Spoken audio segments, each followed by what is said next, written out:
Assalamualaikum warahmatullahi wabarakatuh. Kembali lagi dengan saya Ahmad Bustanul Arifin. Pada kesempatan kali ini saya akan memberikan sebuah update informasi nih terkait dengan adanya honorer yang tercecer harus dikawal. Maksudnya seperti apa? Maksudnya mungkin honorer yang tidak masuk di dalam database BKN itu harus dikawal. Seperti apa sih beritanya? Kita bahas bersama-sama di sini. Tapi sebelum kita ke informasi, alangkah baiknya Bapak Ibu bisa like, comment, share, dan subscribe channel saya. Kemudian Bapak Ibu juga bisa join grup Telegram saya di @std aba channel. Atau Bapak Ibu juga follow TikTok dan Instagram saya di @abarifin_. Kali ini Aba Channel telah memiliki sebuah website yang Bapak Ibu bisa kunjungi nantinya di www.abachannel.com. Serta seandainya jika Bapak Ibu ingin berkontribusi pulsa pada Aba Channel ini, Bapak Ibu kirimkan pulsa, nomornya berikut di bawah ini. Jika Bapak Ibu berkenan tentunya, langsung saja kita simak dan kita bahas informasinya berikut ini. Nah, pada kesempatan kali ini Bapak Ibu semua, saya akan mencoba untuk menginformasikan salah satu berita dari jpnn.com di sini, jpnn.com, dan ini diterbitkan hari ini, yaitu Minggu. Tepatnya saya membuat video ini. Mungkin tayang video ini adalah besok hari Senin. Jadi informasinya seperti ini, coba kita bahas bersama-sama. Jangan di-skip videonya, kita pelajari bersama-sama informasi tersebut. Di sini Bapak Ibu semua, honorer tercecer harus dikawal. Non K2 Tendik siaga. Minggu 28 Januari 2024. Nah, kita lanjut informasi. Baca informasinya. jpnn.com, Jakarta. Solusi Menteri Pendayagunaan Aparatur Negara dan Reformasi Birokrasi Menpan RB Bapak Abdul Azwar Anas untuk honorer tercecer atau tidak masuk pendataan non-ASN tahun 2022 mendapat respons positif. Jadi yang Bapak Ibu yang saya sampaikan barusan di video saya sebelumnya nantinya, bahwasanya bagaimana dengan yang tercecer, dan itu juga ada pertanyaan dari salah satu di Instagramnya DPR RI. Nah, coba kita baca Bapak Ibu semua. Dewan Pembina Forum Honorer Non Kategori 2 Indonesia atau FHNK 2I, Kader Raden Sutopo Yuwono mengatakan menu pengaduan bagi honorer yang belum masuk pendataan Badan Kepegawaian Negara atau BKN tahun 2022 sangat membantu. Terlebih banyak honorer tenaga kependidikan atau Tendik belum masuk pendataan BKN tahun 2022 ini yang tercecer. Coba kita perbesar saja. Kami sangat berharap kebijakan dan menu pengaduan segera diwujudkan agar teman-teman honorer K2 Tendik yang tidak ikut pendataan bisa mengajukan sanggahan dan masuk pendataan menyusul rekan-rekannya yang sudah masuk database BKN lebih dahulu. Tutur Sutopo, Minggu 28. Jadi Bapak Ibu semua, nanti mungkin apakah Bapak Azwar Anas ini menjanjikan atau seperti apa, saya belum mengklarifikasi terkait dengan hal ini. Maksudnya belum mendapatkan informasi. Hanya saja kalau di sini nanti mungkin ada aduan terkait dengan pendataan non-ASN ini. Jadi yang belum masuk itu bisa mengadukan dan mungkin ada verifikasi, mungkin seperti itu. Karena ini diharapkan di sini. Kami sangat berharap kebijakan dan menu pengaduan segera terwujud. Dan menu pengaduan segera terwujud.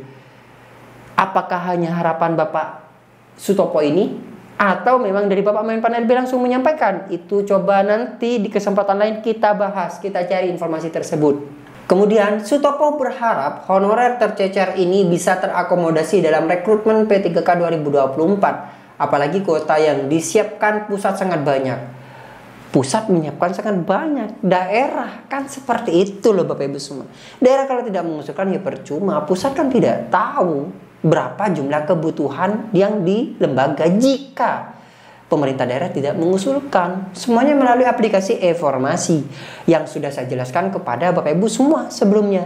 Bagaimana langkah Bapak Ibu untuk mendaftar atau mengusulkan sebuah formasi kebutuhan. Kita lanjut. Dari sekitar 1,3 juta formasi P3K untuk instansi daerah, 500 lebih untuk formasi teknis termasuk di dalamnya Tendik.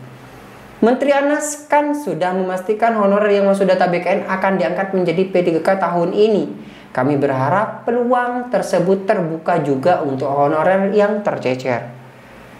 Nah, ini Bapak Ibu semua, kalau kita melihat di alinea yang ada di Instagramnya DPR RI maksud saya. Nah, Di situ dijelaskan bahwasannya di sini, Bapak Ibu misalnya tidak melihat, cek saja di sini atau cek di video saya sebelumnya, bahwasanya di situ dijelaskan bahwa, nah mungkin Bapak Ibu tidak mengetahui nih bahwasannya untuk rekrutmen di tahun 2024 ini jika kebijakannya tidak berubah itu menggunakan peringkat tertinggi dengan seleksi CASN. Seperti itu disampaikan DPR loh Bapak Ibu semua. Cek saja video saya sebelumnya. Video sebelum ini saya akan posting terlebih dahulu terkait dengan tanggapan dari DPR RI.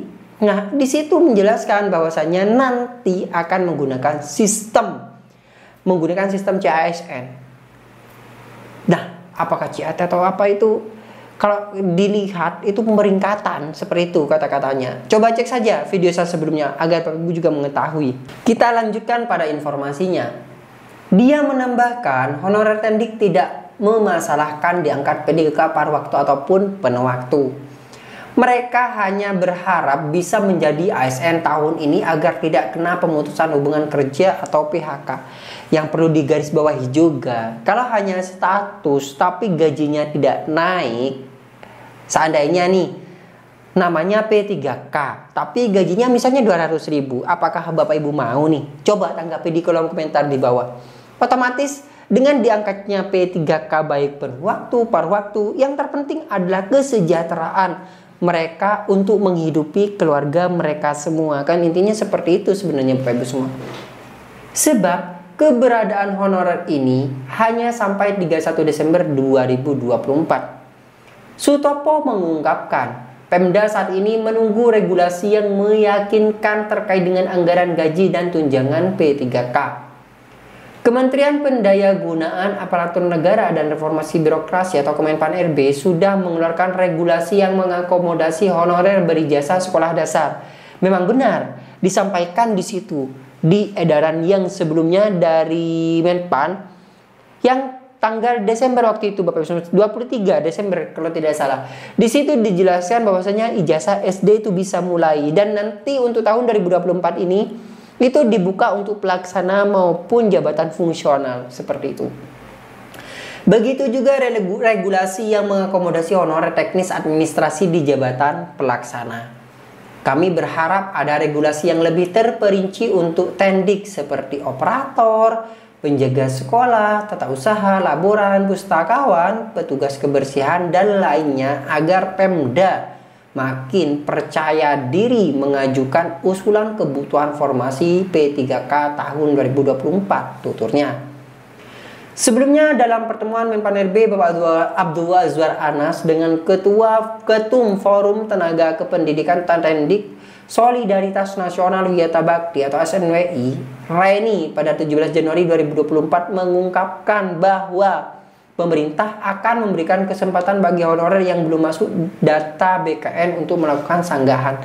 Nah, di sini Bapak Ibu semua ternyata bahwasanya dari forum SNWI ini menemui Bapak Abdul Azwar Anas yang kemudian beliau mungkin menyampaikan akan memberikan kesempatan bagi honorer yang belum masuk di data BKN untuk melakukan sanggahan. Jadi mungkin ada sistem lagi, dibuka lagi website pendataan non-ASN yang kemudian ada fitur sanggahan di sana. Bagi yang belum terakomodir, yang tercecer dalam artian itu bisa masuk. Tapi ingat jangan sampai ada yang ini loh Bapak Ibu semua. Terdapat honorer yang bodong sehingga membludak banyak nih. Banyak yang ingin masuk di pendataan tersebut. Nah, itu yang perlu diperhatikan nantinya oleh pemerintah.